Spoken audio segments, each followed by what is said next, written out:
আজকে তাহলে আমাদের চর্যাপদের উপরে দ্বিতীয় ক্লাস, তাই তো? ফার্স্ট ক্লাস আমাদের হয়েছে। মিউট করো বৃহস্পতি। তো একটু পড়া ধরি, দেখি কেমন পড়েছো। বলো, চর্যাপদ কে আবিষ্কার করেছিল? হরপ্রসাদ শাস্ত্রী। কোথা থেকে? নেপালের রাজধরের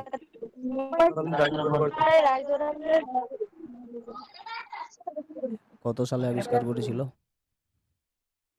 1907 সালে। 1907 সালে। গুড। তো হরপ্রসাদ শাস্ত্রী নেপালে মোট কতবার গিয়েছিল? চারবার।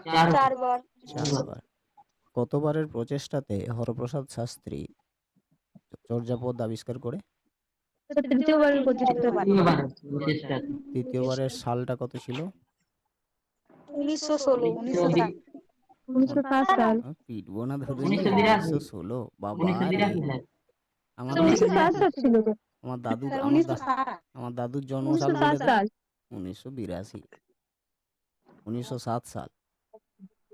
হ্যাঁ। এবারে বলো যে মানে আজকে একটু পড়া হয় নাই আমার। হ্যাঁ, সে ঠিক আছে, তা বলে তুমি আমিও জানোই পড়তে তাই বলে পারিনি দেবে? আমিও পড়তে পারিনি, কিন্তু আপনি বলেছিলেন ওইগুলো মনে আছে হ্যাঁ, এখনো। এবারে বলো, হরপ্রসাদ শাস্ত্রী নেপালের রাজদরবার থেকে মোট কটা পুঁথি সংগ্রহ করেছিল? ও 4টি পুঁথি সংগ্রহ করেছিলেন। বাহ, কি কি? স্যার, চর্যাচর্য বিনেশ্বর, যা বাংলা ভাষায় লেখা, আর 2 নম্বর সরলপাদের দোহা, জিজ্ঞাসা কৃষ্ণপাদের দোহা, আর একটা হচ্ছে ডাকাত নাম। ডাকার একাত বর্ণ। বাহ। এবারে বলো, চর্যাপদ কত সালে প্রকাশিত হয়? 1916 সালে। 1916। 1916 সালে। বাহ। কোথা থেকে? বঙ্গীয় সাহিত্য পরিষদ থেকে। বঙ্গীয় সাহিত্য। বাহ।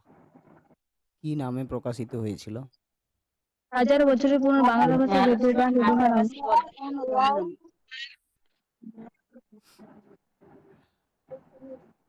পড়াশোনার মধ্যে যদি এই অ্যাপ্রোচটা রাখতে পারো, তা এতটা আমি গ্যারেন্টি সহকারে বলতে পারি 8 পয়েন্টের নিচে কেউ থাকবে না। 8 পয়েন্ট মানে বিশাল বড় একটা জায়গা। তোমাদের তো পয়েন্ট হিসেবে আসে এসজিপিএ। তোমরা তো মনে হয় সেমিস্টার সিস্টেমেই, তোমরা তো তোমাদের ইয়েটাও এরকম ছিল না এইচএসে, তাই না? হ্যাঁ স্যার। এই অ্যাপ্রোচটা যদি রাখতে পারো, এই পড়াশোনা যদি ধরে রাখতে পারো, আমি বন্ড পেপারে সাইন করে দিতে পারি, একটা প্রশ্ন বাদ যাবে না। ঠিক আছে? তো আমার খুব ভালো লাগলো। যাই হোক, তো দেখো, এর আগের ক্লাসে আমরা চর্যাপদের প্রাথমিক কিছু জায়গা আমরা পড়েছি, অর্থাৎ প্রাচীন যুগের সময়কাল আমরা পড়েছি। শুধুমাত্র এটা বলেছিলাম, মনে রাখবে, 950 থেকে 1200, তাই তো? কার? সুনীতি কুমার চট্টোপাধ্যায়। ওকে। চর্যাপদের আবিষ্কার সংক্রান্ত ইতিহাস আমরা পড়েছি। আমরা দেখেছি চর্যাপদ কোথা থেকে আবিষ্কার করা হয় বা কে করেন, কত সালে আবিষ্কৃত হয়, এই জায়গাগুলো কিন্তু আমরা দেখেছি। পুঁথি পরিচয় সম্পর্কেও আমরা কিছু পড়েছিলাম হালকা করে। সেখানে আমরা জেনেছি যে চর্যাপদ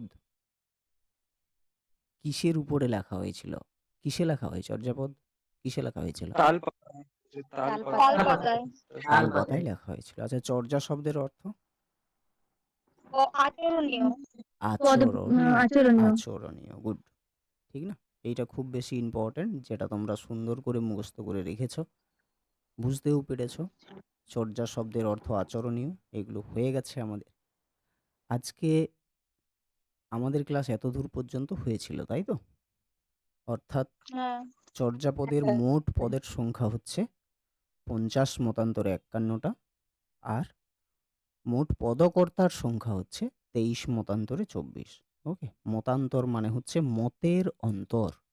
অর্থাৎ আমি একটা একরকম বলবো, আমি বলবো যে না 50টা, আর একজন বলবে না, না ৫১টা। এই যে দুজনের ভিতরে যে মতামত আলাদা, আলাদা ভিন্ন মত, একটা বিষয়কে কেন্দ্র করে অর্থাৎ চর্যাপদের পদ এটা একটা বিষয় এবং একটা বিষয়কে কেন্দ্র করে যখন দুজন ব্যক্তি আলাদা, আলাদা মত পোষণ করে।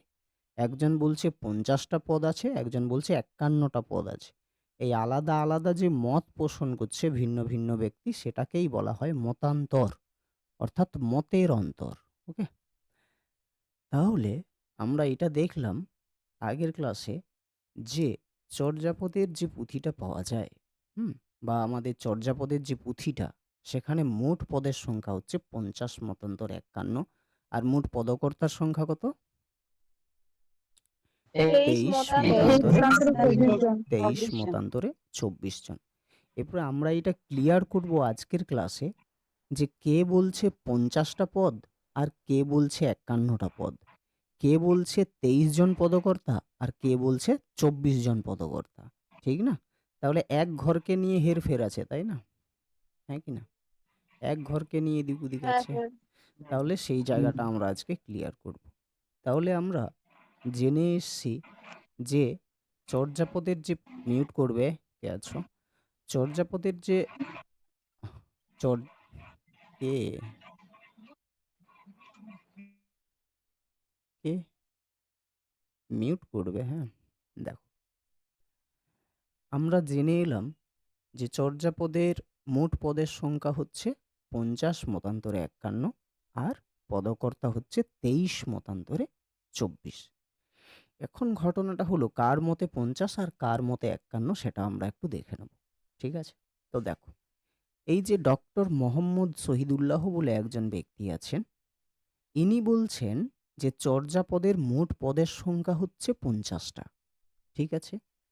আর পদকর্তার সংখ্যা হচ্ছে ২৩টা বা ২৩ জন। ওকে? তাহলে মোহাম্মদ শহীদুল্লাহের মতে আমরা পাচ্ছি ইনি বলছেন যে চর্যাপদের মোট পদের সংখ্যা হচ্ছে ৫০ খানা এবং পদকর্তার সংখ্যা হচ্ছে ২৩ জন। কেন? তার বিশেষ কারণ হচ্ছে একজন পদকর্তাকে নিয়ে যার নাম হচ্ছে লাড়ি ডম্বিপা বা লাড়ি ডম্বিপাদ। ওকে?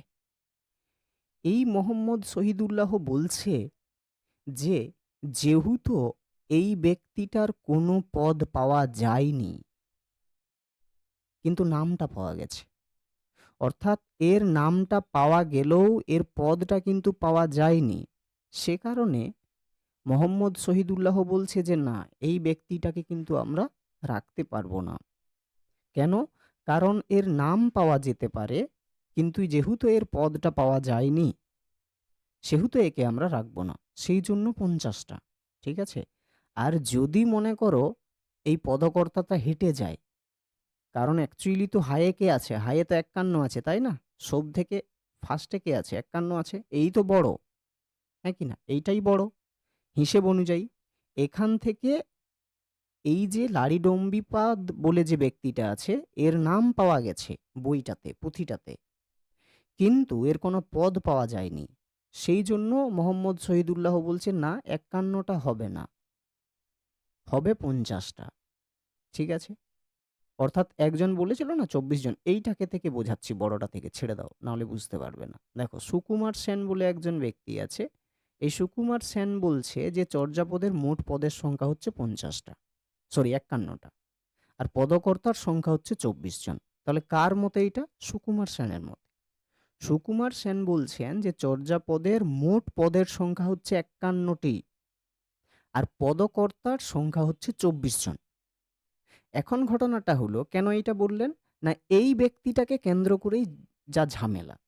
সুকুমার সেন বলতে চাইছেন যে যেহেতু লাড়িডম্বিপাদের পদটা মানে পদের নাম পাওয়া গেছে, এই ব্যক্তিটার নাম পাওয়া গেছে কিন্তু ওর পদটা পাওয়া যায়নি, হয়তো কোথাও না কোথাও এর পদটা আছে, না হয় কোনো কারণবশত পদটা পাওয়া যাচ্ছে না, কিন্তু ওর নামটা তো আছে।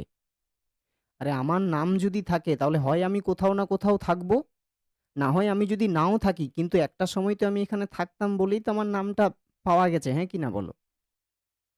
উড়ে এসে জুড়ে তুমি কোথাও কি তোমার নিজের নাম অ্যাড করে দিতে পারবে? নিশ্চয়ই তুমি ওই জায়গায় ছিলে বলেই তোমার নাম আছে, না হলে তো আরো 84 জন সিদ্ধাচার্য ছিল, তাহলে তো 84 জন সিদ্ধাচার্যেরই আমরা নাম পেতাম চর্যাপদের পুঁথির মধ্যে, কিন্তু আমরা 24 জন কেন পাচ্ছি? কারণ এনারাই লিখেছেন যা কিছু লেখার। তো সুকুমার সেন বলতে চাইছেন যে চর্যাপদের মোট পদের সংখ্যা হচ্ছে 51টাই এবং পদকর্তার সংখ্যা হচ্ছে 24টা। কেন? কারণ এই যে লারি ডম্বিপাদ বলে একজন ব্যক্তি আছে, পুঁথির মধ্যে নামটা পাওয়া যায় কিন্তু এর পদটা পাওয়া যায়নি। কিন্তু যেহেতু এর পুঁথির মধ্যে নামটা আছে, সেহেতু এর পদটাও কিন্তু আছে। হয়তো কোনো কারণবশত আমাদের হাতে এসে পৌঁছায়নি পদটা, না হয় কোনো কারণবশত নষ্ট হয়ে গিয়েছে।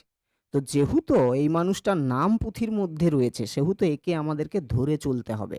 সেই জন্যই সুকুমার সেনের মতে পদকর্তার মানে পদের সংখ্যা হচ্ছে 51টি আর পদকর্তার সংখ্যা হচ্ছে 24 জন। ক্লিয়ার জায়গাটা? এরপরে এটাকে চ্যালেঞ্জ করে আমাদের শহীদুল্লাহ বলছেন যে না, এমনটা নয়। আসলে পদ মানে মোট পদের সংখ্যা হচ্ছে 50টা আর পদকর্তার সংখ্যা হচ্ছে 23 জন। কেন? কারণ সুকুমার সেন বাবু যে মতটা দেখিয়েছেন সেটাকে আমি মানতে পারছি না। হ্যাঁ, আমি মানছি যে লারি ডম্বিপাদের নাম পাওয়া গিয়েছে কিন্তু পদ পাওয়া যায়নি, তার মানে এটা নয় যে তাকে ধরে চলতে হবে। ওর নাম পাওয়া গেলেও ওর যেহেতু পদ পাওয়া যায়নি, সেহেতু মোহাম্মদ শহীদুল্লাহ বলছেন যে না, আমরা ওকে ধরে চলতে পারি না। সেই জন্য এক এখান থেকে কি হবে, মাইনাস হয়ে যাচ্ছে এর এর মতে, তাই না? সেই জন্য মোহাম্মদ শহীদুল্লাহ বলছেন যে লারি ডম্বিপাদকে আমরা ধরে চলবো না। সেই জন্য মোহাম্মদ শহীদুল্লাহের মতে কত, 50টা পদ রয়েছে এবং পদকর্তা কত, 23 জন 23 জন। রয়েছেন। এই হচ্ছে বিষয়, এটাই হচ্ছে খেলা, অন্য কোনো কিছু নয়। কিন্তু তোমাদেরকে অত ঝামেলার মধ্যে যাওয়ার কোনো দরকার নাই। তোমরা বলে এত কিছু মনে রাখবো না, কিচ্ছু মনে রাখার দরকার নেই। শুধু তোমরা মনে রাখবে যে মোট পদকর্তার সংখ্যা কত, মোট পদের সংখ্যা কত। মোট পদের সংখ্যা 50 মতান্তরে 51, মোট পদকর্তার সংখ্যা 23 মতান্তরে 24 জন। ঠিক আছে? যদি কেউ 23 জন লেখো তাহলে কোনো অংশে কিন্তু ভুল নয়, কারণ মুনি দত্তের যে টিকা গ্রন্থটা সেখানে 23 জন পদকর্তার নাম উল্লেখ করা রয়েছে। ঠিক আছে? কিন্তু স্ট্যান্ডার্ডিটি বজায় রাখার জন্য যদি প্রশ্নটা করা হয়, প্রশ্নটা খুব বেশি করা হয় পরীক্ষাতে, যে কতগুলো মানে কতজন পদকর্তা রয়েছেন, তখন তোমরা কি লিখবে, 23 মতান্তরে 24 জন। ক্লিয়ার জায়গাটা? ক্লিয়ার হয়েছে এটা সবার? আচ্ছা, হ্যাঁ তাহলে এখানে হ্যাঁ, দুটো জিনিস মনে রাখবে। মোট পদের সংখ্যা 50 মতান্তরে 51টি, মোট পদকর্তার সংখ্যা 23 মতান্তরে 24 জন। আর যদি বলা হয় বর্তমানে কতগুলো পদ রয়েছে চর্যাপদে, তাহলে কত হবে, 46.5টি। ঠিক আছে? এই কথাটা কিন্তু মনে রাখবে। ক্লিয়ার জায়গাটা? এটা ক্লিয়ার হয়ে গেছে তোমাদের? ক্লিয়ার? ক্লিয়ার তো সবার? হ্যাঁ স্যার। ও, এরপরে দেখো এই যে যতগুলো আছে এখান থেকে কিছু কিছু পদ নষ্ট হয়ে গিয়েছিল আর কিছু পদের হাফ আমরা খুঁজে পেয়েছিলাম, যেটা পরীক্ষার জন্য খুব বেশি ইম্পর্ট্যান্ট। এই প্রশ্নটা এখন পর্যন্ত দেওয়া হয়নি, মানে তোমাদের এইবারে পরীক্ষাতে এই প্রশ্নটি আসার প্রবল থেকে প্রবলতর সম্ভাবনা রয়েছে। প্রশ্নটা দেবে এইরকম যে চর্যাপদের পুঁথিতে মোট কতগুলি পদ নষ্ট হয়ে গিয়েছিল, সেটা সম্পূর্ণভাবে, একদম সম্পূর্ণভাবে নষ্ট হয়ে গিয়েছিল 3টে পদ। কটা? 3টে পদ। ওকে, 3টে পদ। কোনটা কোনটা না, 24 নাম্বার পদ, 25 নাম্বার পদ আর 48 নাম্বার পদ। 24, 25 এবং 48 খুব ভালো করে কিন্তু এটা মনে রাখবে। কটা পদ নষ্ট হয়ে গিয়েছিল সম্পূর্ণভাবে? 3টে। 3টি পদ। একটা হচ্ছে 24 নাম্বার, 24 একটা নাম্বার 25 পদ, নাম্বার, 25 নাম্বার পদ আর 48 নাম্বার পদ। 48 নাম্বার পদ। ঠিক আছে? তাহলে ভালো করে লক্ষ্য করবে, 51 বলেছিল সুকুমার সেন, সেখান থেকে 1 মাইনাস হয়েছে, তো 1 মাইনাস হয়ে মোহাম্মদ শহীদুল্লাহ বলল কত, 50, তাই না? 50। হ্যাঁ। তারপরে 50টার ভিতরে আরো 3টে যদি নষ্ট হয়ে যায় তাহলে কটা কটা বেঁচে থাকবে বাবুরা? 47। 47টা বেঁচে থাকবে, তাই তো? তাহলে 47টা। হ্যাঁ। এরপরে আর একটা খেলা, যে 23 নম্বর যে পদটা আছে তার হাফ পাওয়া গেছে, মানে প্রথম 6টা লাইন পাওয়া গিয়েছিল, ঠিক আছে, পরবর্তী লাইনগুলো পাওয়া যায়নি। তাহলে 23 নাম্বার পদের হাফ পাওয়া গেছে, তাই না? তাহলে হাফ যদি পাওয়া যায় তাহলে হাফ মাইনাস দিতে হবে তো এখান থেকে। হাফ পাওয়া যায়নি না? হুম, হাফ তো মাইনাস দিতে হবে। তাহলে 47 থেকে যদি হাফ হ্যাঁ মাইনাস দিয়ে দাও তাহলে কত হয়? সাড়ে সাড়ে 46.5 ছেচল্লিশ হয়? সা- হয় তো 46.5। তাহলে বর্তমানে হ্যাঁ মোট পদের সংখ্যা কত? সাড়ে বর্তমানে ছেচল্লিশ 46.5। হিসাব পেয়ে গেছো তোমরা কিভাবে হিসাব আসছে? হিসাব ক্লিয়ার? হ্যাঁ স্যার তাহলে মেন বিষয় হলো যে চর্যাপদের নষ্ট পদের সংখ্যা হচ্ছে 3টা। একটা হচ্ছে 24 নাম্বার পদ, একটা হচ্ছে 25 নাম্বার পদ এবং একটা 48 নাম্বার পদ। একদম মাথার ভিতরে এটা কিন্তু ঢুকিয়ে রাখবে। ঠিক আছে? বিভিন্ন কম্পিটিটিভ এক্সামেও কিন্তু আসে। আর কত নাম্বার পদের হাফ পাওয়া গিয়েছিল? 23 নম্বর 23 পদে নাম্বার পদের। আর 23 ওই নম্বর 23 পদে নাম্বার পদটার রচয়িতা ছিল ভুসুকুপা। ঠিক আছে? ওকে, ভুসুকুপা। এটা মনে রাখার অত দরকার নেই। যদি রাখার ইচ্ছে থাকে তো রাখতে পারো, না হলে পরীক্ষাতে সাধারণত দেই না। শুধু প্রশ্ন দেই এটা যে মোট কতগুলি পদ নষ্ট হয়ে গিয়েছিল এবং সেই পদগুলি কি, মানে কোন কোন পদগুলো, পদের সংখ্যা কতগুলো, মানে কোন কোন সংখ্যার পদগুলো নষ্ট হয়ে গিয়েছিল। 3টে পদ নষ্ট হয়ে গিয়েছিল, একটা 24 নাম্বার পদ, একটা 25 নাম্বার পদ, একটা 48 নাম্বার পদ। ক্লিয়ার? আর একটা পদের হাফ পাওয়া গিয়েছিল, সেটা হচ্ছে 23 নাম্বার। বল এখানের ভিতরে কিছু আছে? আছে এখানে? বুঝতে পেরে গেছো এটা? হ্যাঁ স্যার দেখো, কোনো তোমরা গল্পও পড়ছো না, কোনো কবিতাও পড়ছো না। এগুলো সম্পূর্ণ রূপ রস গন্ধহীন একটা জায়গা। এগুলো সব তথ্য, এগুলো মনে রাখতে হবে। ঠিক আছে? যখন সেকেন্ড সেমিস্টারে উঠবে, যখন শ্রীকৃষ্ণ কীর্তন পড়বে, তখন বুঝতে পারবে কাহিনী কি জিনিস। ওকে, এরপরে দেখো এখানে হিসাবটা সুন্দর করে করা আছে। হিসাবটা তো তোমাদেরকে আমি দেখিয়ে দিলাম। 51টা কার মত ছিল? সুকুমার সেন, পদকর্তা, সরি পদ। মোহাম্মদ শহীদুল্লাহ বলল যে না বাবু, আমি তো ধরবো না ওই লাড়িডম্বি পাদকে, সেহেতু মোহাম্মদ শহীদুল্লাহর মতো হয়ে গেল 50টা। এরপরে এর মতে মোহাম্মদ শহীদুল্লাহর মতো 50টা, 3টা নষ্ট, 3টা নষ্ট, তাই তো? ওকে, তাহলে 3টে যখন নষ্ট হলো বাকি থাকলো 47। এরপরে 23-এর হাফ পাওয়া গিয়েছিল, আর হাফ পাওয়া যায়নি, তাহলে হাফ মাইনাস, তাহলে 46.5। ক্লিয়ার? এটা এইটা ভালো করে মনে রাখবে। ওই বিশেষ করে 3টে পদ, অন্য কোনো কিছু জানার দরকার নেই। এইগুলো যেগুলো আছে এগুলো মানে কম্পিটিটিভের জন্য, তোমাদের জন্য এগুলো আসবে না পরীক্ষাতে। এগুলোকে নিয়ে কিন্তু একদম বেশি মাথা ঘামানোর চেষ্টা করবে না। শুধু বলে রাখছি, লুপ্ত পাতাগুলো বাদে পুঁথির মোট পাতার সংখ্যা হচ্ছে 64টি। এগুলো কিচ্ছু দরকার নেই, এগুলো দরকার নেই, এগুলো পড়বে না, পড়বেও না। ঠিক আছে? কিচ্ছু করার দরকার নেই, এই জায়গাগুলো স্কিপ করে যাবে তোমরা। যেগুলো বলছি জাস্ট সেগুলো শুনবে। এইটা হচ্ছে আসল জায়গা। ঠিক আছে? এইটা চর্যাপদে ভণিতার ব্যবহার। ঠিক, চর্যাপদে ভণিতার ব্যবহার। দেখো, সমগ্র চর্যা গীতিকায় মোট 8 রকমের ভণিতা ব্যবহৃত হয়েছে। 8 রকমের। প্রশ্ন দেবে না এটা যে চর্যাপদে মোট, মানে চর্যাপদের মধ্যে বা চর্যাপদের পুঁথিতে মোট কতবার বা কত রকমের ভণিতা ব্যবহৃত হয়েছে, এরকম প্রশ্ন দেবে না। প্রশ্ন কি দেবে জানো? বনিতা মানে ভণিতা কাকে বলে, প্রশ্ন দেবে এটা। এই যেটা তুমি প্রশ্ন করলে, কে করলে আমাকে, ভণিতা কি জিনিস, কে কে প্রশ্ন করলে? আমি হ্যাঁ, কিন্তু এইটাই প্রশ্ন দেবে। এইটা হচ্ছে বিষয়। দেখো, তোমরা উম, উম, উম, উম, ইয়ে পদটা পড়েছ না? ওই সেই আহ, কেমন ছিল রে পদটা? উম, আহ, আরে ওই 11-এ ছিল সম্ভবত তোমাদের।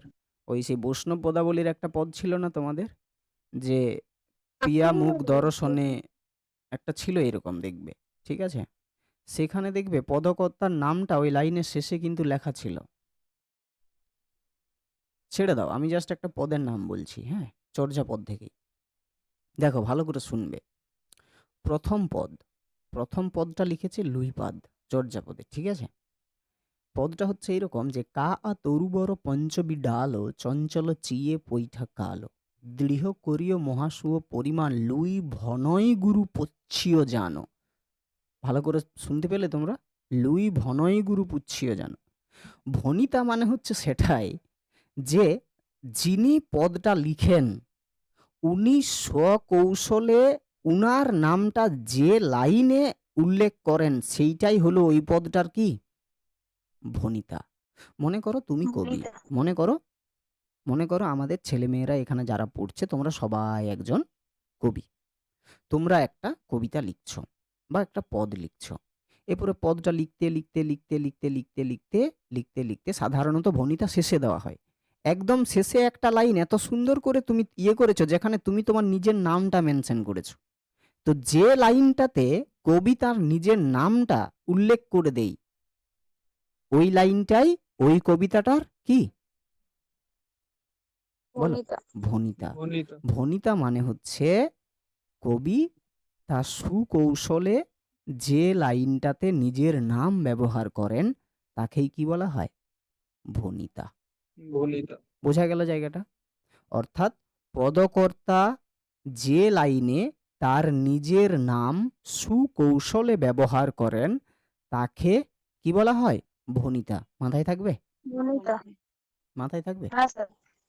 বলো তার নিজের থেকে একবার বলে ফেলো তো, ভণিতা কাকে বলে? পদকর্তা যে লাইনে নিজের নাম কি বললেন নিজের একটু? কোনো দরকার নেই, নিজের নাম ব্যবহার করেন। ও, এটা নিজের তো নাম মনে ব্যবহার করতে করেন পারবে। সেটা কি বলতে? এটা অত হ্যাঁ। সুকৌশলে মুকৌশলে নাম মনে রাখলেও যথেষ্ট। নিজের নাম ব্যবহার করেন, এটা তো মনে থাকবে, হ্যাঁ কি না? তাহলে হ্যাঁ। পদকর্তা যে লাইনে নিজের নাম ব্যবহার করেন সেটাই হচ্ছে ওই পদটির কি? ভণিতা। তাহলে ভণিতা। ভণিতা জিনিসটা কি বোঝা গেল? বোঝা গেল? হুম। এইগুলো আচ্ছা, সাধারণত মধ্যযুগের কবিতাতে বা বিভিন্ন এই যেমন বৈষ্ণব পদাবলীর পদগুলো, হ্যাঁ, আমাদের এই চর্যাপদের পদগুলো, এইসব পদে সাধারণত কবিরা সুকৌশলে নিজের নামটা মেনশন করে দিতেন লাইনে। সেখান থেকে আমরা বুঝতে পারতাম যে এই পদটা এই কবি লিখেছেন। ঠিক আছে? ক্লিয়ার ভণিতা কাকে বলে? কোনো ডাউট আছে এখানে তোমাদের?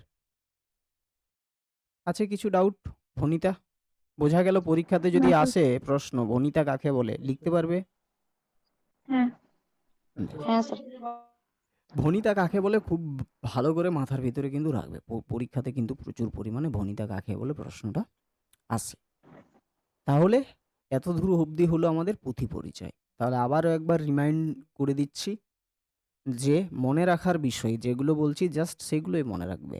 চর্যাপদ কে কবে কোথা থেকে আবিষ্কার করেন, কতবারের প্রচেষ্টাতে আবিষ্কার করেন, যেখান থেকে চর্যাপদের পুঁথিটা পাওয়া যায় সেই গ্রন্থাগারের নামটা কি বলতে পারবে? Royal library. Royal library. ঠিক আছে। কত সালে প্রকাশিত হয়? 1916 সালে সালে। পুঁথিটা প্রকাশিত হয়। ঠিক আছে। বঙ্গীয় সাহিত্য পরিষদ থেকে প্রকাশিত হয়। 1000 বছরের পুরানো বাঙ্গালা ভাষায় বৌদ্ধ গান ও দোহা নামে প্রকাশিত হয়। এই গ্রন্থটাতে তিনি 4টি পুঁথি অ্যাড করেছিলেন: চর্যাচর্য বিনিশ্চয়, সরহপাদের দোহা, টিকা সহ কৃষ্ণপাদের দোহা, আর একটা হচ্ছে ঢাকার নব। ক্লিয়ার এগুলো? এরপরে মনে রাখবে যে তাল পাতায় লেখা হয় চর্যাপদ। ঠিক আছে। মোট পদকর্তার সংখ্যা 50 মতান্তরে 51। মোট পদের সংখ্যা 50 মতান্তরে 51। মোট পদকর্তার সংখ্যা 23 মতান্তরে 24। ক্লিয়ার? এরপরে মনে রাখবে যে বর্তমানে চর্যাপদে মোট পদের সংখ্যা, মানে বর্তমানে চর্যাপদে পদের সংখ্যা হচ্ছে কত? 46.5। ঠিক আছে, 46.5। যদি মোট শব্দ ব্যবহার করে দেওয়া হয় তবে 50 মতান্তরে 51। আর যদি নর্মাল প্রশ্ন করা হয় যে চর্যাপদে পদের সংখ্যা কত, তাহলে 46.5। ঠিক আছে। মোট শব্দটার দিকে কিন্তু ধ্যানটা দেবে, লক্ষ্য করবে যে প্রশ্নটাতে মোট শব্দ ব্যবহার করা হয়েছে কি হয়নি। যদি হয়েছে তাহলে অ্যান্সার কত হবে? 50 মতান্তরে 51। আর যদি মোট শব্দ ব্যবহার হয়নি তাহলে ভেবে নেবে আমাদের বর্তমানে যেটা আছে সেটাই জিজ্ঞেস করা হচ্ছে। যদি সরাসরি জিজ্ঞেস করা হয় চর্যাপদের সংখ্যা কত, তাহলে 46.5। ঠিক আছে? ক্লিয়ার হয়ে গেছে জায়গা তোমাদের? এটা ক্লিয়ার?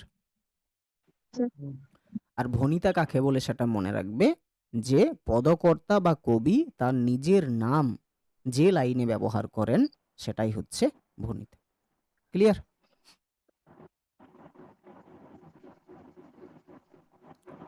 ক্লিয়ার হয়ে গেছে সবার? কোনো ডাউট আছে ওখানে বোঝার মতো? না স্যার। স্যার। এরপর হচ্ছে চর্যাপদের রচনাকাল। বাবুরা, রচনাকাল নিয়ে না দেখো মনে রাখবে প্রাচীন যুগের যে কোনো জিনিসকে নিয়েই একটা দেখবে বিভিন্ন জন ব্যক্তির বিভিন্ন মতামত থাকে, তাই না? আগেকার জিনিসকে নিয়ে একটা প্রামাণিক দলিল পাওয়া যায় না। স্ট্যাটিক বলে কোনো জিনিস থাকে না সেখানে। তোমার জন্মসাল যেমন স্ট্যাটিক এক জায়গাতেই, যে তারিখে জন্মেছো পরবর্তী বছর ওই তারিখেই তোমার হ্যাপি বার্থডে টু ইউ হবে, হোয়াটসঅ্যাপে বেশি হয়, স্ট্যাটাসে। এমনটা কোনোদিন হয়েছে যে তারপরের দিন তুমি স্ট্যাটাস দিয়েছো? নিশ্চয়ই না।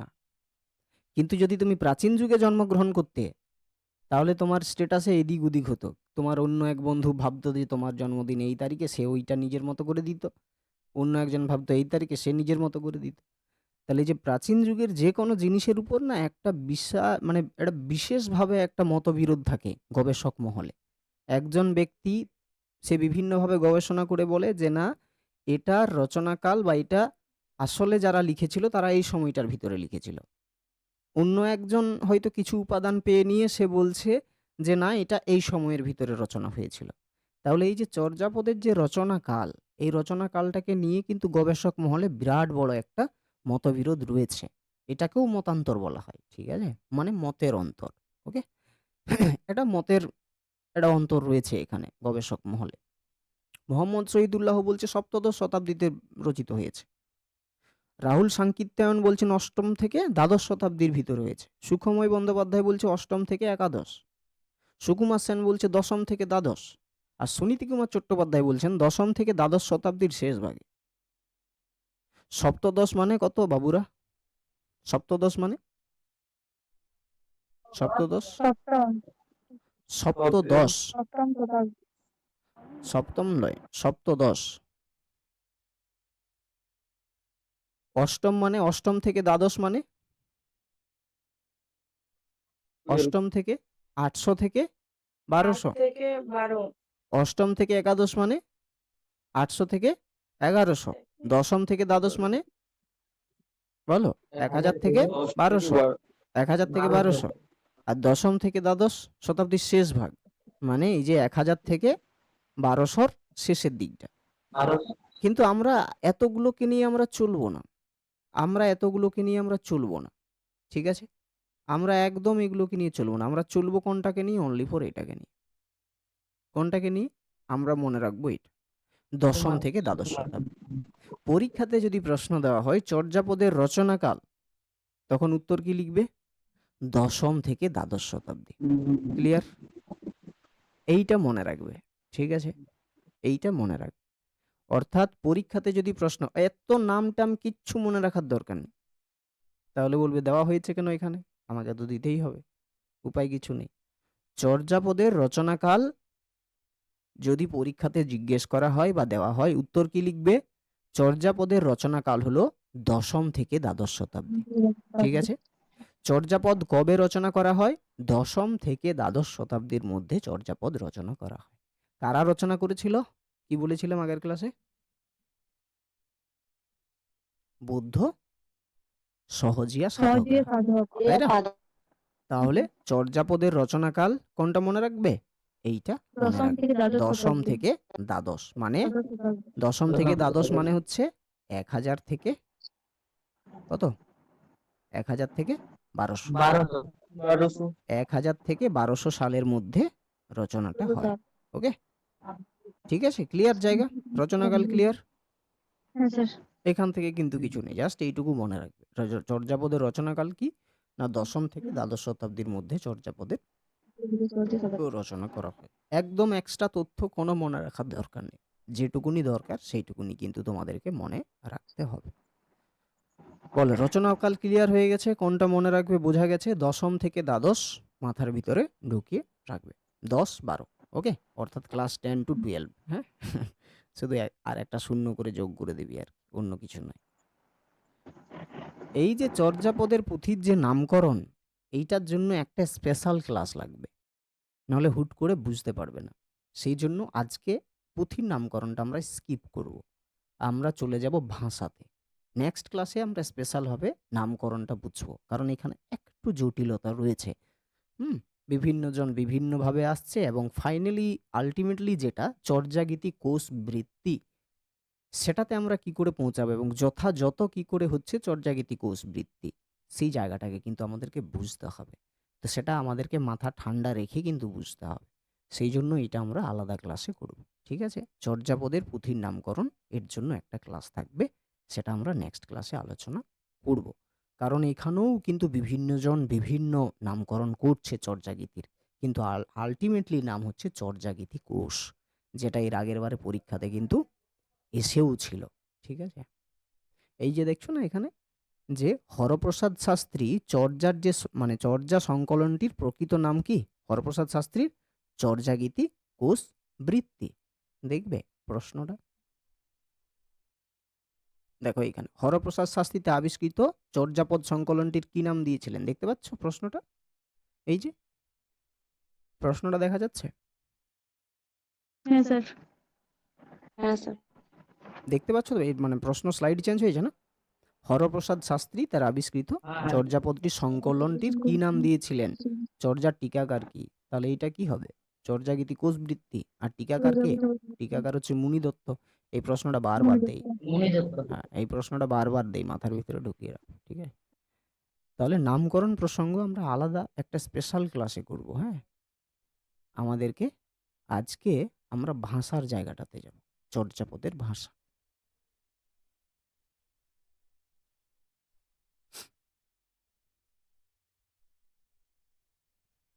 চর্যাপদের ভাষা কি বলেছিলাম আমরা? কি ভাষা চর্যাপদের? বলো। সন্ধেবেলা দেখেছো? সন্ধ্যের সময় দেখেছো? সন্ধ্যা দিয়েছে নাকি? চর্যাপদের চর্যাপদের যে ভাষা, কিছু বোঝা যায়, হ্যাঁ, কিছু নাই। good. চর্যাপদের ভাষা এটা কিন্তু খুব ইম্পর্ট্যান্ট জিনিস। চর্যাপদের যে ভাষা, প্রতিটা বিষয়ের তো একটা ভাষা থাকে। তো আলটিমেটলি চর্যাপদের ভাষা কি? চর্যাপদের ভাষা কি? কোন ভাষায় লেখা চর্যাপদ? বাংলা ভাষা। বাংলা ভাষায়, তাই তো? বাংলা ভাষা লেখা। চর্যাপদ হচ্ছে বাংলা ভাষায় লেখা আলটিমেটলি। কিন্তু বাংলা ভাষায় লেখা হলেও এই যে চর্যাপদের ভাষাটাকে অ্যাকচুয়ালি সন্ধ্যা ভাষা বলা হয়। কেন বলা হয় সেটা তোমরা একটু পরে বুঝতে পারবে। তার আগে এই জিনিসটা বুঝে নাও যে এই যে আমরা চর্যাপদের ভাষাটাকে বাংলা বলছি, এই চর্যাপদের ভাষা দেখো বিভিন্ন মানুষ বলবে এটা আবার কেমন ভাষা হলো? কা তরু বড় পঞ্চবিডাল চঞ্চল চিয়ে পৈঠা কালো ভবনয় গহন গম্ভীর বেগে বাহি দুয়ান্তে চিখিল মাঝে নথাই ধর্মার্থে চাটিল সাংখ্য গড়য় পারগামিল ও নিভর্তরয়। এগুলো আবার কেমন বাংলা ভাষা? কিন্তু আসলে এটা বাংলা ভাষা। কেন? এটা প্রমাণ করেছেন। তাহলে পরীক্ষাতে প্রশ্ন দেই যে চর্যাপদের ভাষা যে বাংলা, এটা কে প্রমাণ করেছে? সেটা ব্যক্তিটার নাম হচ্ছে সুনীতি কুমার চট্টোপাধ্যায়। কে প্রমাণ করেছে? সুনীতি কুমার চট্টোপাধ্যায়। এটা যেন ভালো করে মাথার ভিতরে ঢুকে থাকে। চর্যাপদের ভাষা যে বাংলা, এটা কে প্রমাণ করেছে? সুনীতি কুমার সুনীতি কুমার চট্টোপাধ্যায়। চট্টোপাধ্যায়। কত সালে? 1926 সালে। 1926 সালে। ওকে, এরপরে হুট করে তো আর প্রমাণ হয়ে যায় না বাবা। প্রমাণ করতে গেলে একটা প্রামাণিক দলিল লাগে। তাহলে কোনো একটা গ্রন্থের মাধ্যমে বিভিন্নভাবে বিভিন্ন ভাষাতাত্ত্বিক বৈশিষ্ট্যকে গবেষণা করে সে দেখিয়েছে যে এটা চর্যাপদের ভাষাটা হচ্ছে বাংলা। কিন্তু কোন গ্রন্থে সে দেখিয়েছে? সেই গ্রন্থেটার নাম হচ্ছে কি বলতো? The origin and development of the Bengali language. কি? The origin and development of the Bengali language. Clear? এইটার শর্ট ফর্ম হচ্ছে ODBL। একটু সাইডে খাতাতে লিখে রাখবে, এখানে দেওয়া নেই। ODBL, ODBL, ঠিক আছে? ও দিয়ে হচ্ছে এই যে দ্য অরিজিন, ডি হচ্ছে ডেভেলপমেন্ট, ODBL হচ্ছে এই যে বেঙ্গলি, আর এল হচ্ছে ল্যাঙ্গুয়েজ। ঠিক আছে? ODBL এর ফুল ফর্ম কিন্তু পরীক্ষাতে দেই। পরীক্ষাতে প্রশ্ন দেবে যে ODBL এর সম্পূর্ণ নাম অর্থাৎ ফুল ফর্ম কি? তাহলে কি হবে? The origin and development of the Bengali language. এই যে গ্রন্থটা, এই গ্রন্থটাতে সুনীতি কুমার চট্টোপাধ্যায় কি করেছিল বলো আমাকে? চর্যাপদের ভাষা বাংলায় প্রমাণ করেছিলেন। হ্যাঁ, চর্যাপদের ভাষা যে বাংলা সেটা প্রমাণ করেছিল। কত সালে? না 1926 সালে। ক্লিয়ার হয়ে গেছে জায়গা? ক্লিয়ার? এটা কিন্তু প্রচুর পরিমাণে পরীক্ষাতে দেয় যে চর্যাপদের ভাষাটা যে বাংলা সেটা কে প্রমাণ করেছিল, কোন গ্রন্থে, কত সালে? তাহলে 1926 সালে সুনীতি কুমার চট্টোপাধ্যায় তার the origin and development of the Bengali language নামক গ্রন্থে। ওকে, এরপরে দেখো যে এই যে চর্যাপদের ভাষাটা বাংলা হওয়া সত্ত্বেও মানুষ বুঝতে পারে না কেন, এইটা হচ্ছে সব থেকে বড় বিষয়। এখানে একটা বিষয় মনে রাখবে যে দেখবে না এরকম হয় না, একটা পুরুলিয়ার গান আছে, তোমরা শুনেছো যে ভালো কথা বলতে গেলে উল্টা ভাবে লিও, শুনেছো এটা? হুম, এইটা শুনেছো কি শুনোনি আজ পর্যন্ত? শুনোনি তোমরা? না গো, শুনিনি।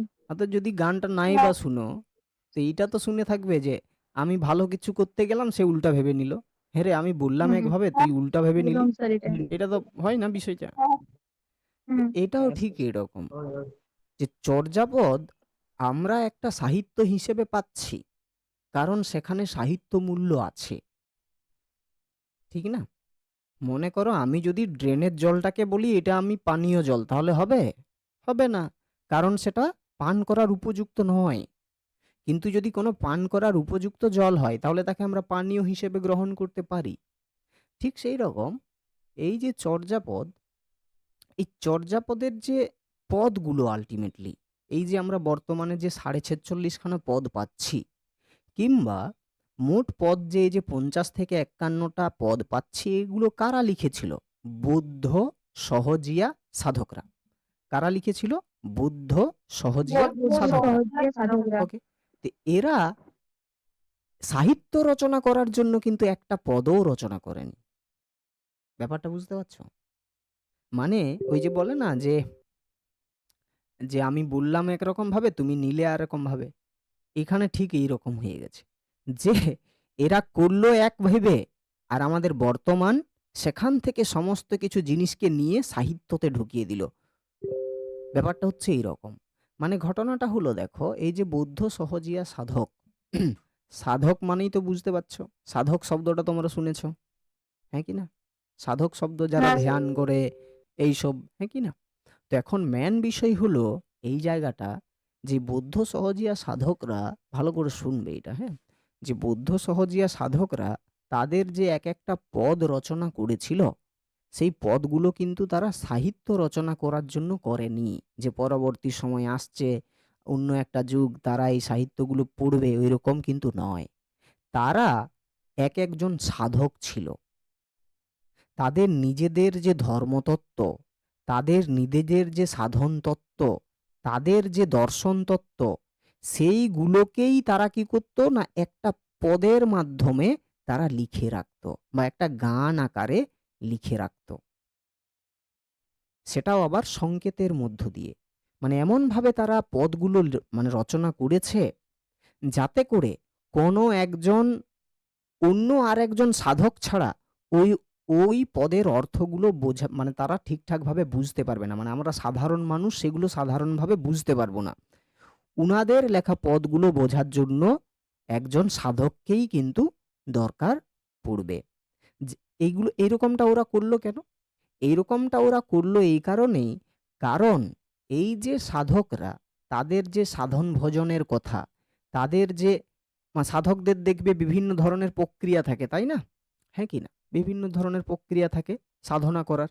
তাহলে এখন তাদের সাধনা করার যে প্রক্রিয়া, তারা যদি সহজ ভাষায় লিখে পার করে দেয় এবং যদি আরো 10টা মানুষ বুঝতে পেরে যায়, তাহলে তার খারাপ ব্যবহার তো করতেই পারে মানুষ, হ্যাঁ কি না?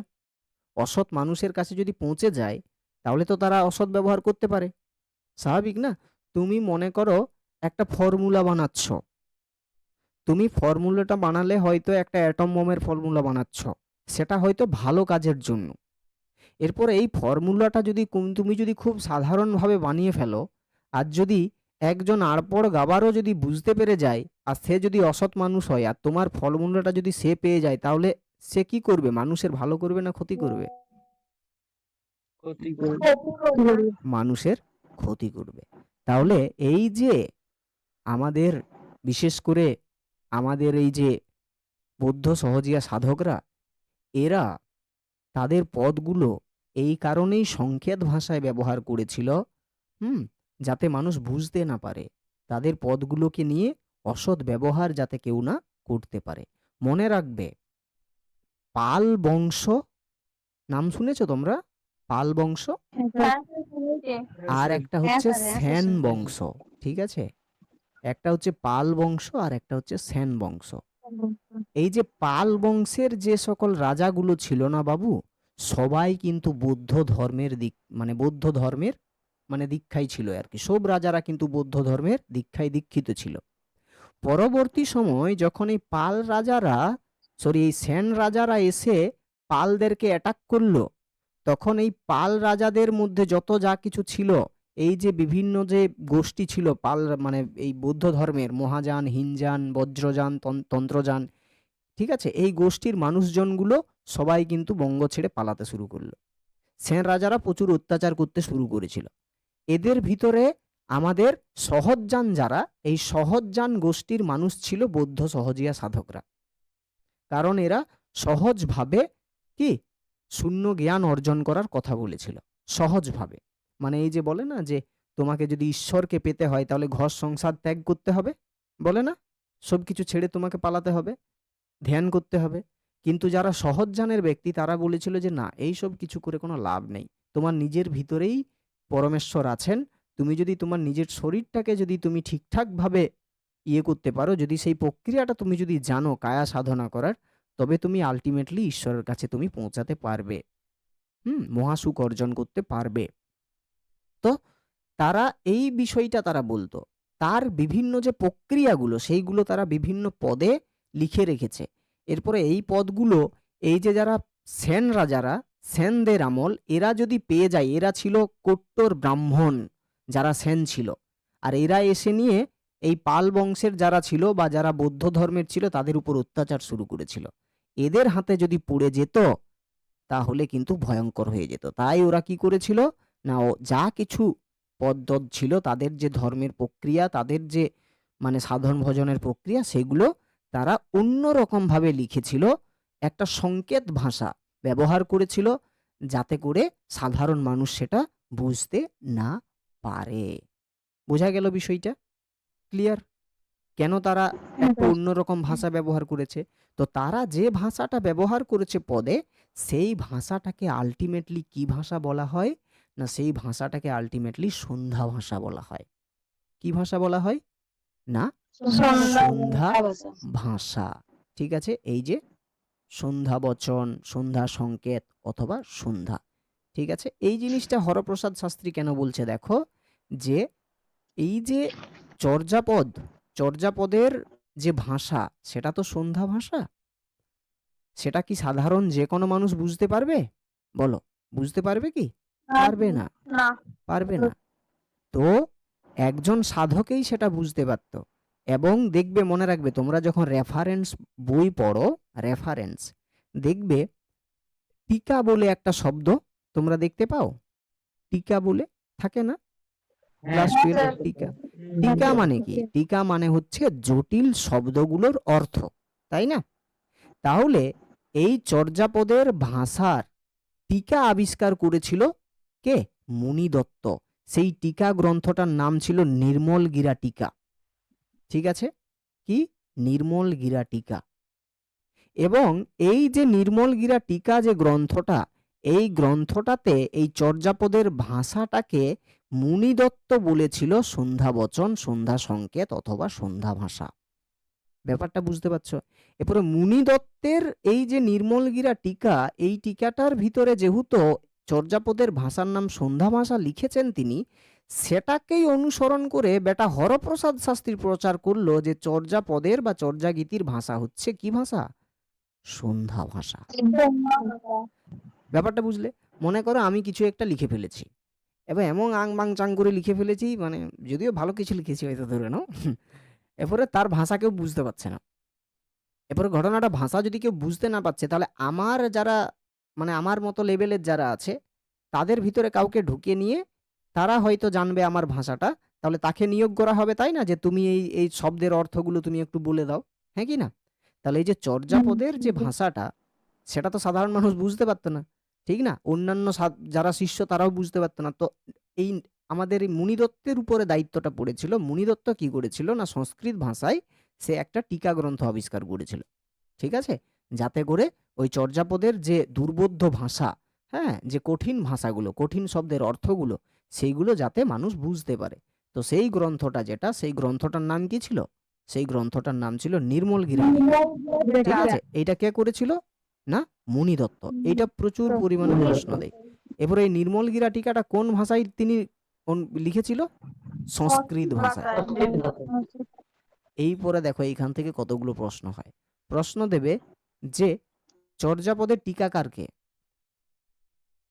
টিকাকার মানে হচ্ছে যে টিকাটা, হ্যাঁ হ্যাঁ, যে লিখেছে। তাহলে চর্যাপদের টিকাকার কে? মুনি দত্ত। এরপরে চর্যাপদের টিকাকার মুনি দত্ত। এরপরে চর্যাপদের ওই টিকাটির নাম কি? মুনি দত্ত যে লিখেছেন নির্মলগীরা টিকা। এবারে প্রশ্ন দেবে, হ্যাঁ, চর্যাপদের টিকাকার মুনি দত্ত নির্মলগীরা টিকাটা কোন ভাষায় তিনি লিখেছিলেন? ক্লিয়ার বিষয়? ক্লিয়ার? এরপরে যেহেতু এই নির্মলগীরা টিকাটা এইখানে তিনি সন্ধ্যা ভাষার নাম উল্লেখ করেছেন, সেহেতু হরপ্রসাদ শাস্ত্রী এ বেটা কি করলো? যে বলছে না চর্যাপদের ভাষা হচ্ছে সন্ধ্যা ভাষা। কেন? কারণ হচ্ছে তিনি এই জিনিসটা বললেন, তিনি দেখালেন যে চর্যাপদের ভাষাটা হচ্ছে এই রকম যে কিছুটা বোঝা যায়, কিছুটা বোঝা যায় না, কিছুটা আলো এবং কিছুটা আঁধার, মানে আলো আঁধারি ভাষার মতো। ঠিক আছে? তো এই যে ভাষাটা, এই ভাষাটা তারাই বুঝতে পারবে যারা এই সাধন ভজনের সাথে যুক্ত। সাধারণ মানুষ কিন্তু এই ভাষা বুঝতে পারবে না। ওকে, তাহলে পরীক্ষাতে দেবে সন্ধ্যা ভাষা কাকে বলে? সন্ধ্যা ভাষা আমরা কাকে বলবো? যে ভাষা কিছুটা বোঝা যায়, কিছুটা বোঝা যায় না, যে ভাষা আলো আঁধারির মতো, কিছুটা আলো কিছুটা আঁধার, সেই ভাষাকে কি বলে? সন্ধ্যা ভাষা। আরে সন্ধ্যা ভাষা ডাইরেক্ট মুখস্থ করিস না। সন্ধ্যা বুঝিস তো? সন্ধ্যা মেয়েরা সন্ধ্যা দেই, সন্ধ্যার সময় দেখবে আবছা দেখা যায় আর আবছা দেখা যায় না, হয় না এরকম? হ্যাঁ কি না? ঠিক ওই সময়টাকে কল্পনা করবে। অর্থাৎ যে ভাষা কিছুটা বোঝা যায়, কিছুটা বোঝা যায় না, কিছুটা আলো আলো আঁধারির মতো, কিছুটা আলো কিছুটা অন্ধকার, সেই ভাষাকে আমরা সন্ধ্যা ভাষা বলি।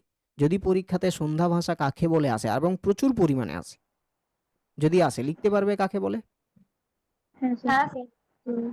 ক্লিয়ার? এবারে যখনই হরপ্রসাদ শাস্ত্রী বলল যে এর ভাষাটা হচ্ছে সন্ধ্যা ভাষা, তখন আবার গবেষক মহলে কি হলো? তোলপাড় ফেটে গেল।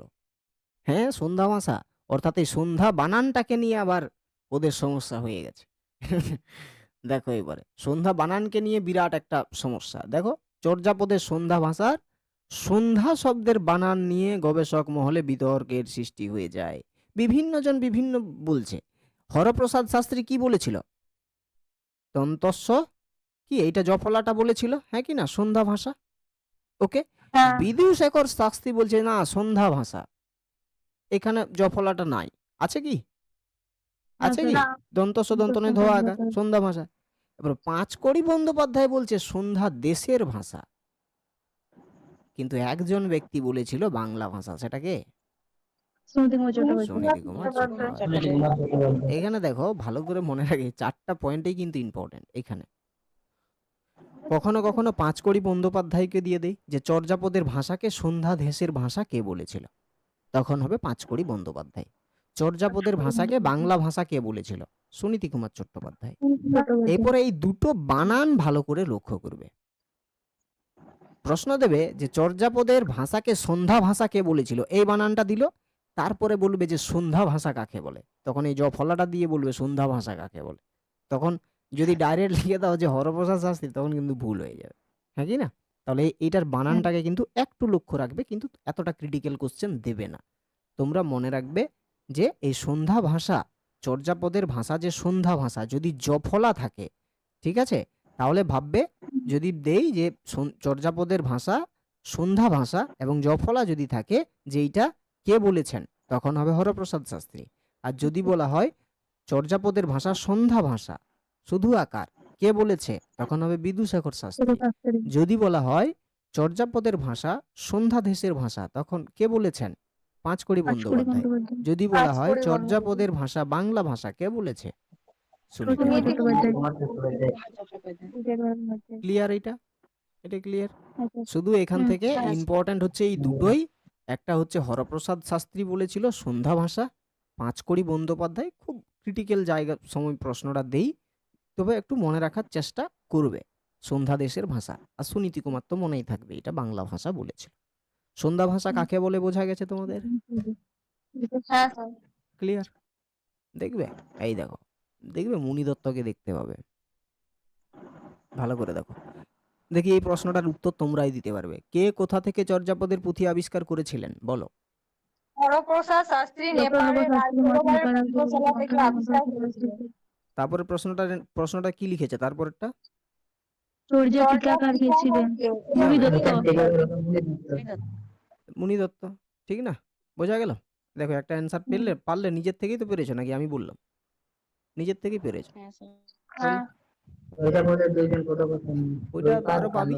লুইপাদ, সরপাদ, কাণ্ডপাদ, লুইপাদ, সরহপাদ, কান্নপাদ, ডম্ভিপাদ, ঠিক আছে? হুড়হুড়িপাদ, মুড়মুড়িপাদ, এরকম লিখে দিস না ভুল করেও। নামগুলো আছে না এরকম, নাহলে বিপদ হয়ে যাবে। না নিজের মতো করে বানিয়ে দিস না। দেখো এখানে হরপ্রসাদ শাস্ত্রী যেটা বলেছিল, যে পুঁথি আবিষ্কারক হরপ্রসাদ শাস্ত্রী সন্ধ্যা ভাষার অর্থ ব্যাখ্যা করে বলেছেন যে সন্ধ্যা ভাষার মানে কি? আলো আঁধারি ভাষা, কত কালো কত অন্ধকার, খানিক বোঝা যায় খানিক বোঝা যায় না। এটাই তো মানে সংজ্ঞা। অর্থাৎ যে ভাষা সন্ধ্যা ভাষার মতো, অর্থাৎ কিছুটা বোঝা যায় কিছুটা বোঝা যায় না, কিছুটা আলো কিছুটা আঁধার, ঠিক আছে? তাকে আমরা কি ভাষা বলি? সন্ধ্যা ভাষা বলি। এটা কিন্তু খুব বেশি করে আসে। মমতা দিদির গানগুলো সব সন্ধ্যা ভাষা, মানে কবিতাগুলো, জানিস তো? বলা যেতে পারে। এ পাং পাং ছপাং আমরা সবাই ড্যাং ড্যাং, কি পিং পং কালিং পং, টিং টং লিং লং চিং চং, হ্যাঁ কি না? এগুলো সব সন্ধ্যা ভাষা, তাই না? একজন মুনি দত্তের মতো আর একজন দত্তকে লাগবে এখানে, তবে আবিষ্কার করতে যদি পারা যায়। ক্লিয়ার জায়গাটা বলো? হয়েছে ক্লিয়ার এটা? অসুবিধা আছে কিছু? অসুবিধা নেই তো? নেই। এরপরে চলে এসো চর্যাপদের কবি। এটাই আমাদের আজকের ক্লাসের লাস্ট ক্লাস হবে এখান থেকে। ওকে? ভিডিওটা রেকর্ডিং আসবে। হ্যাঁ, কালকে সকালেই তো দিয়ে দেওয়া হবে। ঠিক আছে। চর্যাপদের কবি, ঠিক আছে? কতজন মোট কবি বলেছিলাম? মোট 23 জন। মোট 23 জন। মোট 23 মতান্তরে 24 জন। মোট হলে 24 জন। 23 মতান্তরে 24 24 জন, ঠিক আছে? মতান্তরে 24 জন। গুড। এবারে কেউ যদি 23 জনও লিখো তাও কোনো সমস্যা নেই। কেন বলো তো? কারণ মুনি দত্তের গানেও টিকায় 23 জন কবির সন্ধান পাওয়া যায়, ঠিক আছে? কারণ এই মুনি দত্তকে কেন্দ্র করেই চর্যাপদের বাকি সব কিছু এসছে। এর মুনি দত্তের আসল সংকলনটার নামেই ছিল মানে চর্যাগীতি কোষবৃত্তি। সেখান থেকেই হরপ্রসাদ শাস্ত্রী বেটা উঠিয়ে নিয়ে এসছে, 46.5টি ঢুকিয়েছে, ঠিক আছে? তো যাই হোক, সেটা আলাদা ব্যাপার। নামকরণ প্রসঙ্গে আমরা ঢুকে যাব ওখানে, যখন আমরা আলোচনা করব সেখানে বুঝবো। তাহলে পরীক্ষাতে যদি প্রশ্ন দেই যে মুনি দত্তের টিকায় মোট চর্যাপদের কতজন কবির নাম পাওয়া যায়? 23 জন। 23 জন, ঠিক আছে? মনে রাখবে, যাই প্রশ্ন আসুক 23 মতান্তরে 24 লিখলে কোনো সমস্যা নেই। যদি স্পেশালি ভাবে মুনি দত্তের টিকা গ্রন্থে জিজ্ঞেস করে তাহলে 23 জন। তবে আজ পর্যন্ত এরকম প্রশ্ন জিজ্ঞেস করেনি কখনো, ঠিক আছে? ওকে, তো আমরা মোটামুটি 23 মতান্তরে 24 জনের আমরা জায়গাটা মনে রাখবো। ক্লিয়ার? এরপরে দেখো, প্রথমে হচ্ছে লুইপা। এইটা হচ্ছে আদি পদকর্তা। চর্যাপদের প্রশ্ন বারবার আসে বারবার আসে বারবার আসে। চর্যাপদের আদি পদকর্তা কে? কি হবে? লুইপা। লুইপা, লুইপা। ঠিক আছে? এটা খুব ভালো করে মাথার ভিতরে ঢুকিয়ে রাখবে। চর্যাপদের আদি পদকর্তা কে? মানে প্রথম যে পদ লিখেছে একদম শুরুর, সেটা হচ্ছে লুইপা। লুইপার কতগুলো পদ আছে? আচ্ছা, সেটা আমরা কান্য পাবো। হ্যাঁ, লুইপাদ হচ্ছে ও দুটো পদ লিখেছে, ঠিক আছে? একটা হচ্ছে প্রথম পদটাই, ঠিক আছে? আর একটা হচ্ছে 29 নম্বর পদ। শুধু মনে রাখবে এইটুকুটা। এখানে তোমরা ভাববে যে সবগুলো মনে রাখবো, না, কোনো মনে রাখার দরকার নেই। দুজন পদকর্তার নাম মনে রাখতে হবে, ঠিক আছে? মনে রাখতে হবে লুইপাদ কতগুলো পদ রচনা করেছে। লুইপাদ কতগুলো পদ রচনা করেছে বলো? দুটো। জাস্ট এইটা মনে রাখবে যে লুইপাদ সম্পর্কে মনে রাখবে। লুইপাদ দুটো পদ রচনা করেছে, ঠিক আছে? এবং ইনি আদি পদকর্তা। কি কি পদ রচনা করেছে সেটা নাম মনে রাখলেও চলবে, ঠিক আছে? এরপরে দেখো কুক্কুরিপা। এইটা হচ্ছে মহিলা পদকর্তা একজন, ঠিক আছে? কি বললাম? মহিলা পদকর্তা। পরীক্ষাতে প্রশ্ন দেবে যে চর্যাপদের একজন মহিলা কবির নাম লেখো। কি হবে উত্তর? কুকুরিপা। ঠিক আছে, এবারে কুকুরিপা কুকুরিপা এইগুলো কিন্তু এগুলো কিন্তু এদের সব ছদ্মনাম, এই কথাটা মনে রাখবে। এদের অরিজিনাল নাম আলাদা, ঠিক আছে? এগুলো সব এদের ছদ্মনাম, অরিজিনাল নাম কি কে জান? এগুলো সব ছদ্মনামতে তারা পদ রচনা করেছে। আর এই যে পা শব্দটা ব্যবহার করা আছে না, এই পা হচ্ছে সম্মানার্থে। এই যে পা শব্দটা এরা ব্যবহার করে, ওটা সম্মানের জন্য ব্যবহার করে, ঠিক আছে? লুইপাদ, কাহ্নপাদ, কুক্কুরিপাদ। কুক্কুরিপাদ হচ্ছে কি না, একজন মহিলা পদকর্তা। ক্লিয়ার জায়গাটা? এবারে সুকুমার সেনের বইটাতে একদিন পড়ছিলাম, ঠিক আছে? এইখানে লেখা হয়েছে যে এ একজন মহিলা পদকর্তা তো অবশ্যই, এ নেড়িকুত্তা পুস্ত বলে এর নাম কুক্কুরি হয়েছে, ঠিক আছে? নেড়িকুত্তা হাসির বিষয় নয়, সিরিয়াসলি। হ্যাঁ, ছবি তুলে হ্যাঁ, নেড়ি কুত্তা মানে আর কি বলবো, নেড়ি কুত্তা মানে বুঝে দে রে, নেড়ি কুত্তা মানে কি? গালি তো বেদম দিস, নেড়ি কুত্তা সেটা বুঝতে পারোনি। কুক্কুরিপা নেড়িকুত্তা পুস্তক কিন্তু, ঠিক আছে? তো এর পদের সংখ্যা হচ্ছে 3টা, এগুলো মনে রাখার দরকার নেই, ঠিক আছে? এগুলো মনে রাখার দরকার নেই, ওকে? এ বিরূপা মনে রাখার দরকার নেই, গুড়রিপা মনে রাখার দরকার নেই, চাট্টিলপা যেটা হচ্ছে, এগুলো মনে রাখার দরকার নেই। দেখো, বিরূপার 3টা পদ, ঠিক আছে? সরি, এগুলো একটা করে পদ রচনা করেছে ওরা। এ 5 নাম্বার পদ, এ 4 নাম্বার পদ, এ 8টা 3 নাম্বার পদ, এগুলো কিচ্ছু মনে রাখার দরকার নেই, ঠিক আছে? আমরা মনে রাখবো কি, লুইপা 2টা পদ, আদিপদকর্তা, কুক্কুরিপা 3টা পদ, মহিলা কবি, ঠিক আছে? বোঝা গেল? ক্লিয়ার? কি রে বাবু, ক্লিয়ার? এবার আরো আছে, দেখো, মনে রাখার বিষয় হচ্ছে এই বেটাকে, ভুসুকুপা। এই বেটাকে মনে রাখার দরকার। এই বেটা এমন একজন ডেঞ্জার পদকর্তা যে নিজে নিজেকে বাঙালি বলেছে। পরীক্ষাতে প্রশ্ন দেবে যে কোন পদকর্তা নিজে নিজেকে বাঙালি বলে চিহ্নিতকরণ করেছিলেন, কি উত্তর হবে? ভুসুকুপা। ভুসুকুপা হচ্ছে এ বেটা নিজে নিজেকে বাঙালি বলেছিলেন যে আমি বাঙালি, ঠিক আছে? তো এর মোট 8টি পদ রয়েছে, এইটা কিন্তু মনে রাখবে যে ভুসুকুপাদ এর 8টা কিন্তু পদ রয়েছে, ঠিক আছে?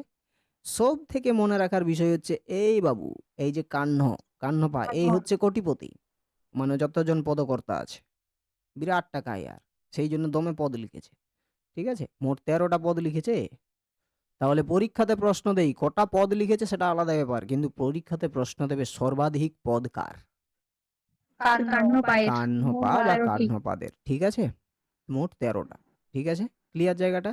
তাহলে ভুসুকুপাদ এ বেটা নিজে নিজেকে বাঙালি বলেছিল, ওকে? এই 8টা পদ রচনা করেছে। কাহ্নপা 13টা লিখেছে, 12 মতান্তরে 13। এখানেও একটা বিষয় আছে, কারণ এই একটা জায়গা লুপ্ত আছে, ঠিক আছে? 12 মতান্তরে 13, ওকে? তো মনে রাখবে সর্বাধিক, যদি প্রশ্ন বারবার দেই যে চর্যাপদের সব থেকে বেশি পদ কে লিখেছেন, তাহলে কি হবে? কাহ্নপা। তারপরে কামলিপা আছে, ডম্বিপাদ আছে, শান্তিপাদ আছে, ঠিক আছে? তারপর আরো আছে গাদা, মহিন্দাপাদ আছে, বীণাপাদ, সবরপাদ, অজয়পাদ, ঢেন্ডনপাদ, গাদা আছে, ঠিক আছে? এরকম হাসিস না, আমি যখন প্রথম পড়েছি না চর্যাপদ, বেদম হেসেছিলাম। সরহ, দারিক, ভাদে, তাড়ক, কঙ্কন, এগুলো কিচ্ছু মনে রাখার দরকার নেই, ঠিক আছে? শুধু দেওয়া আছে। জয়ন্তী, তন্ত্রী, ধাম, এগুলো কিচ্ছু মনে রাখার কিন্তু দরকার নেই। আমাদের মনে রাখার বিষয় কি কি হলো? লুইপাদ কটা পদ? কুকুরিপা, কাহ্নপা, ভুসুকুপা। দেখো, প্রথম হলো লুইপা, কটা পদ লিখেছে? লুইপাদ লিখেছে 2টা পদ, হয়েছে? এই বেটাকে লুইপাদকে বলা হয় আদি পদকর্তা বা আদি সিদ্ধাচার্য। আদি সিদ্ধাচার্যও প্রশ্ন থাকতে পারে যে চর্যাপদের আদি সিদ্ধাচার্য কে, তখন হবে কে? লুইপা, ঠিক আছে? ওকে। দ্বিতীয় প্রশ্ন হলো আমাদের কি? কুক্কুরিপা। চর্যাপদের একজন মহিলা পদকর্তার নাম লেখো, কুক্কুরিপা। কটা পদ লিখেছে? 3টা পদ লিখেছে, ঠিক আছে? এরপর আমাদেরকে মনে রাখতে হবে ভুসুকুপা, এই বেটা নিজে নিজেকে বাঙালি বলেছে, বিরাট ব্যাপার ইয়ার, ঠিক আছে? এই বেটা পদ কটা করেছে? 8টা। এরপরে কোটিপতির বেটা আসবে, কোটিপতি হচ্ছে আমাদের কাহ্ন, বিরাট টাকা ইয়ার। তাহলে বিরাট টাকা মানে কি, গাদা লিখেছে তালপাতা নিয়ে এসেছে, নিয়ে আয় তালপাতা, তালপাতাতে বিরাট লিখে কেন দিবি, টাকার কথা নেই? ঠিক আছে? গাদা গাদা তালপাতা নিয়ে এসে শুধু লিখতে থাকো, তাহলে মোটামুটি 12টা মতো এই বেটা লিখেছে, ঠিক আছে? তাহলে কাহ্নপা। ওকে, বোঝা গেল বিষয়টা? পদকর্তা হিসেবে এগুলো, আর এগুলো মনে রাখলে প্রশ্ন যদি দেয় যে যে কোনো দুজন পদকর্তার নাম লেখো, তাহলে কি ভুসুকুপা লিখে দিবি একটা, কাহ্নপা লিখে দিতে পারিস, পা লিখে দাও। ঠিক আছে? যা ইচ্ছে লিখে দিতে পারিস, ঠিক আছে? হলো? তো এই হচ্ছে বিষয়। এবার লুইপাদের ব্যাপারটা একটু বলি। দেখ, এখানে আদি সিদ্ধাচার্য লেখা আছে, ওকে? মনে রাখবে টোটাল 84 জন, টোটাল 84 জন সিদ্ধাচার্যের কথা কিন্তু আছে, হ্যাঁ? টোটাল 84 জন, হ্যাঁ? তো সেটা আলাদা ব্যাপার, আলাদা সময় ওইটা আমি একদিন খাতাতে লিখিয়ে দেবো তোমাদেরকে, ওর মাথার ভিতরে বেশি ঢোকাবে না। মেন কথা হলো আদি সিদ্ধাচার্যকে, লুইপা। আদি সিদ্ধাচার্য হচ্ছে লুইপা, মানে প্রশ্নের টার্ম কিন্তু বদলে যেতে পারে, ঠিক আছে? এরপরে দেখো তাঞ্জুর তালিকা মতে এই লুইপাদকে বাঙালি মোৎসান্দ্রাত বলা হতো, বাঙালি মোৎসান্দ্রাত। এটা খুব ক্রিটিক্যাল সিচুয়েশনের প্রশ্নটা আসে। একে বাঙালি মোৎসান্দ্রাত বলা হতো এই কারণেই, এই যে মানে মৎস্যের মানে মাছের অন্ত্র মানে নাড়ি ভুঁড়ি, এখানে অন্য অ্যাড হয়ে গেছে, জানি না কিসের জন্য। তো মাছের নাড়ি ভুঁড়ি খেয়ে এবারটা 12 বছর কি করেছিল জানো, ধ্যান করেছিল, 12 বছর ধ্যান করেছিল, বজ্র বারাহির ধ্যান করেছিল, ঠিক আছে? মানে এটা বজ্রযানের একজন দেবী আর কি, তার ধ্যান করেছিল 12 বছরে মাছের নাড়ি ভুঁড়ি খায়, সেই জন্য একে মৎস্যান্দ্রাত বলা হয়। কাকে? লুইপাদকে। ওকে, লুইপাদ বাঙালি কবি, লুইপাদের গুরু শবরীপাদ, কিচ্ছু মনে রাখার দরকার নেই এগুলা। 29 নম্বর গানের টিকায় লুইপাদকে জ্ঞানানন্দ সুন্দর বিশেষণে ভূষিত করা হয়, কিচ্ছু মনে রাখার দরকার নেই, পরীক্ষাতে শুধু দেবে আদি সিদ্ধাচার্যকে বা প্রথম কে পদ লিখেছেন, ঠিক আছে? লুইপাদ, ঠিক আছে? এইটুকুটা মনে রাখলেই যথেষ্ট। ওকে, আর কিচ্ছু মনে রাখার দরকার। হ্যাঁ, ভুসুকুপা, এই ভুসুকুপা এর বিরাট নাম আছে, একে শান্তিদেব বলা হয়, একে অচল সেন বলা হয়, একে রাউত বলা হয়, ঠিক আছে? এইটা একটু মনে রাখার চেষ্টা করবে, তবে পরীক্ষাতে সেরকম একটা আসে না, ঠিক আছে? যে রাউতকে, অচল সেনকে, শান্তিদেবকে, ভুসুকপাদের অন্যান্য দুটো নাম লেখো, এরকম প্রশ্ন কিন্তু দেই না। কিন্তু আমাদের আসল কনসেপ্ট হলো এই জায়গাটা, যে ভুসুকুপাদকে কি না নিজেই নিজেকে বাঙালি বলে দাবি করেছেন, বা নিজেই নিজেকে সে বাঙালি বলেছে। দেখো একটা লাইন আছে ও নিজের পদে, যে আজি ভুসুকু বাঙালি ভইলি। তাহলে এই যে লাইনটা, এই লাইনটা কোনো একটা পদের লাইন, হ্যাঁ কি না? কোনো একটা পদের লাইন তো, যেটা ভুসুকুপা লিখেছে। এবারে কোনো একটা পদের লাইন যদি হয়, আর ভুসুকু যদি পদকর্তা হয়, আর এই লাইনটাতে যদি ভুসুকু লেখা আছে, তাহলে এই পদটা এই লাইনটা ওই পদটার কি? ভনিতা। ভনিতা। দারুণ ব্যাপার, বোঝা গেল বিষয়টা কি? ভনিতা জিনিসটা কি আবার ক্লিয়ার হয়ে গেছে? ভনিতা, হ্যাঁ কি না? যে এরকম একটা লাইন থাকবে যেখানে পদকর্তা নিজের নামটাকে অ্যাড করবে। দেখো, আজি ভুসুকু বাঙালি ভইলি মানে হচ্ছে আমি কি বাঙালি, আমি একজন বাঙালি, তাহলে ভুসুকপা নিজেকে বাঙালি বলে চিহ্নিতকরণ করেছেন, এইটা ইম্পর্ট্যান্ট। ভুসুকুপাদকে চিত্রময়তার কবি বলা হয় বা শিল্পী কবি বলা হয়, ঠিক আছে? চিত্রময়তার কবি ইয়াকে কিন্তু বলা হয়, ওকে, ভুসুকুপাদকে। কিন্তু আমাদের মেন বিষয় হচ্ছে ভুসুকুপাদ কটা পদ লিখেছে? মোট 8টা পদ লিখেছে, এবং কোন কবি নিজেকে বাঙালি বললে চিহ্নিতকরণ করেছেন? সেটা হচ্ছে ভুসুকুপাদ। ক্লিয়ার জায়গাটা? ক্লিয়ার? এইটুকুটা মনে রাখলেই কিন্তু আমাদের যথেষ্ট, আমাদের এক্সট্রা মনে রাখার কোনো দরকার নেই। আর আমাদের তো এই যে কাহ্নপা আছে বাবু, কোটিপতির বাবু। দেখো, সর্বাধিক গানের রচয়িতা হচ্ছে মোট 13টা, ঠিক আছে? মোট 13টা। 24 নাম্বার পদটাও আর লুপ্ত, সেই জন্য 12টা গান পেয়ে থাকি। তাহলে কেউ যদি 12 মতান্তরে 13 লেখে, কেউ যদি 13 লেখে, কেউ যদি 12 লেখে, কোনো সমস্যা কিন্তু নাই। ব্যাপারটা বুঝতে পারছো? কেউ যদি 12 লেখে কোনো সমস্যা নাই, কেউ যদি 13 লেখে কোনো সমস্যা নাই, কিন্তু আমরা কি লিখবো? মোট 13। কটা লিখবো? মোট 13। মোট 13টা কিন্তু আমরা লিখবো, ঠিক আছে? এখন ব্যাপারটা হচ্ছে, দেখো এর আরো অনেকগুলো নাম আছে। এই যে কৃষ্ণাচার্যপাদ, কৃষ্ণ বজ্রপাদ, ঠিক আছে, কাহ্নপাদ, কৃষ্ণপাদ। মানে কৃষ্ণ দিয়ে যদি কোনো কিছু থাকে তাহলে ভাববে এই কেষ্টকে বোঝানো হচ্ছে, অর্থাৎ কাহ্ন, ঠিক আছে? এই কাহ্নপা। তবে দেবে না, চাপ নিও না, এইরকম প্রশ্ন দেই না যে কৃষ্ণ কাহ্নপায়ের আলাদা নাম কি। শুধু এইটুকু মনে রাখবে, প্রশ্ন এটা দেই যে কাহ্নপাদের মোট পদের মানে কৃষ্ণপাদের মোট পদের সংখ্যা কত। তখন কিন্তু মনে রাখবে কৃষ্ণপাদ, এই কৃষ্ণ শব্দ ব্যবহার করা মানেই কাকে বলা হয়, কাকে বলা হচ্ছে, কাহ্নকে। কান্নাকে বলা আর হচ্ছে। কৃষ্ণকে আমরা কাহ্নু বলেও ডাকি। হ্যাঁ, কাহ্ন বলেও কেউ কেউ দেখবি কাহ্নও বলে দেয়, কেউ কেউ কানু বলে দেয় না, আমরা জানি এটা। তাহলে কৃষ্ণ ইকুয়াল টু কাহ্ন। ঠিক আছে, বোঝা গেল বিষয়টা। তো এইটা মনে রাখবে, মোট 13টা। হ্যাঁ, একটা লুপ্ত, ওইটা কার 24 নম্বর পদটা তার লুপ্ত। ঠিক আছে, মানে একদম পাওয়া যায়নি। ওই যে 24, 25 আর 48 ছিল না, আমাদের 3টি পদ একদম, নষ্ট হয়ে গেছিল। হ্যাঁ, একদম নষ্ট হয়ে গিয়েছিল। পরবর্তী সময়ে তিব্বতী অনুবাদে মানে ইনার পদটা পাওয়া যায়। ঠিক আছে, তিব্বতী অনুবাদে ইনার পদটা পাওয়া যায়, কিন্তু আসলে মানে আমাদের হরপ্রসাদ শাস্ত্রী ইয়েতে পাওয়া যায়নি, তিব্বতী অনুবাদে পাওয়া যায়, যেটা প্রবোধচন্দ্র বাগচি তিব্বতী অনুবাদটা করেছিল। সেটা আলাদা ব্যাপার, আলাদা কনসেপ্ট। আমরা নেক্সট ক্লাসে নামকরণ প্রসঙ্গেই ওগুলো আমরা পেয়ে যাব। ঠিক আছে, তো ব্যাপারটা হলো জাস্ট যেটুকু বলছি সেইটুকু মাথায় ঢুকাও, যেটুকুনি আসছে বিষয়গুলো সেইগুলো তো ক্লিয়ার হয়ে হয়ে আসছে না, হুম। হয়ে হয়ে আসছে তো তোমাদের সামনে। তাহলে বাকিগুলোও ক্লিয়ার হয়ে হয়ে যাবে, আচ্ছা, এইটুকু মাথায় রাখবে। তাহলে আমরা লুইপাপ জানলাম, ভুসুকপা জানলাম, কাহ্নপাত জানলাম, আর একজন কাকে বললাম মনে রাখতে, কুকুরিপাত। কুকুরিটা হচ্ছে আমাদের মহিলা পদকর্তা। ঠিক আছে, এইটা খুব ইম্পর্ট্যান্ট জিনিস তোমাদের পরীক্ষার জন্য, চর্যাপদের ধর্মতত্ত্ব। এটার জন্য একটা আলাদা ক্লাস হবে, আর নামকরণের জন্য আলাদা আরেকটা ক্লাস হবে, তাহলে আমাদের চর্যাপদ শেষ হয়ে যাবে। তারপরে আমরা চলে যাব শ্রীকৃষ্ণ কীর্তন। বাবারে বাবা, শ্রীকৃষ্ণ কীর্তন। ঠিক আছে, বলো, বোঝা গেল পুরো বিষয়? আজকে এত দূরেই থাকবে।